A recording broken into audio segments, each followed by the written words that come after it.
Hello there, my name's Lorna Hall and we're going to talk today a bit about sensory stories for you and your child. Before you start, make sure your child is sitting comfortably and securely, that they're perfectly comfortable in how they're sitting, so that their attention can be on the story and on you and not on trying to keep sitting upright. If at all possible, sit with your child's back to the window so that you're facing the window. And that way, the child isn't dazzled by the window and they're getting the best of any available light coming in to make the best of their useful vision. Try to wear something self-coloured. There's no pattern to distract from the objects that you're using. And if you're laying materials down, it's best to use something self-coloured. Now I've got two cloths here. One with a pattern, which is dark, and there would be a good contrast. However, the pattern could be off-putting. It doesn't make the objects visible to the child. So what's much better is to use a self-coloured cloth. This is just a tablecloth. It could be a sheet, it could be a bath towel, whatever you happen to have, an old curtain, but something that gives you a nice dark background so that any objects on it stand out. What I'm going to do is tell you some stories and show you how you can make these sensory stories and make some points, general points, as we go along.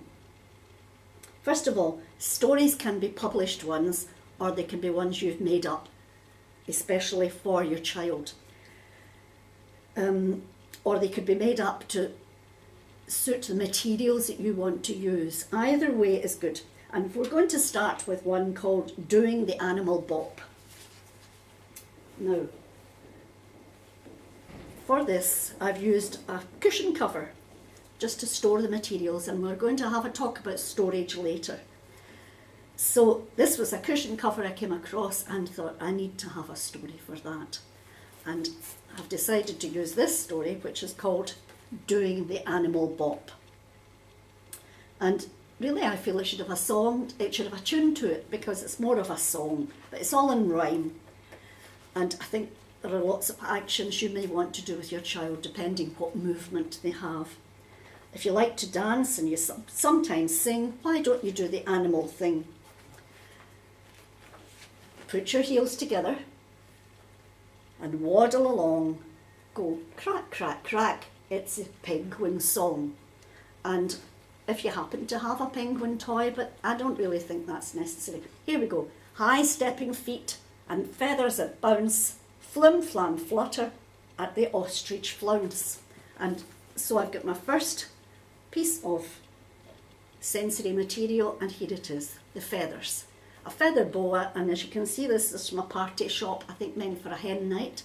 Now this isn't a terribly good one, I have to say, because the feathers shed all over the place.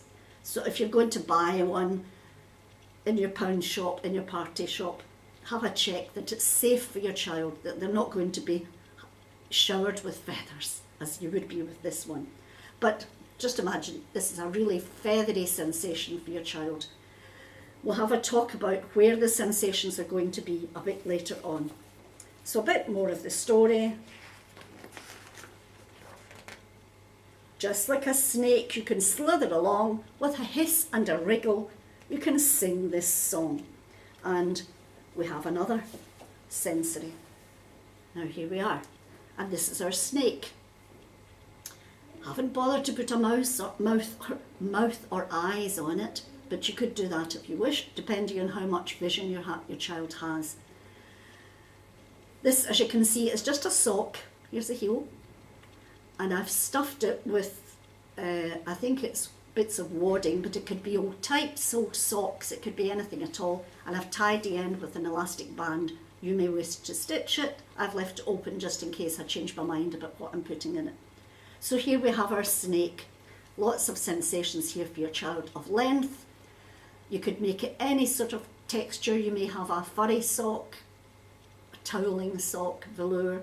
This one is just a cotton sock. If your child, as I say, has useful vision, it's really colourful. If not, they're getting the sensation of the length and the soft squeezy material inside. And for this story, really these are the only sensory materials I've used. I do have a duck puppet, which just happened to have, because later on we come to a page about the duck. But there's lots of action in this. Wave one arm, stop your feet, trudge along to the elephant beat. So you can have actions in here as well. Here's a page about the duck, swinging at bottom, grunt and groan, roar and rage, stomp, stomp, stomp, it's a rhino romp. All the cow can do is chew, so let's end up with a great big moo. And that's the end of your story. Now, this is a story that can be read in rhyme, it can be read all the way through. You may only want to read a little bit of it at a time. And these are, as I say, are just two items I've used. You might not have chosen these ones in particular, this might be something else you would prefer. But as little as that, we don't need an item for every page in the book. That would be totally overboard and bombarding your child with all these sensations. We just want a little at a time. And I've stored them, as I say, in the zebra cushion cover. They could equally well be stored in a polythene bag. And that's the end of our story of, doing the animal bop.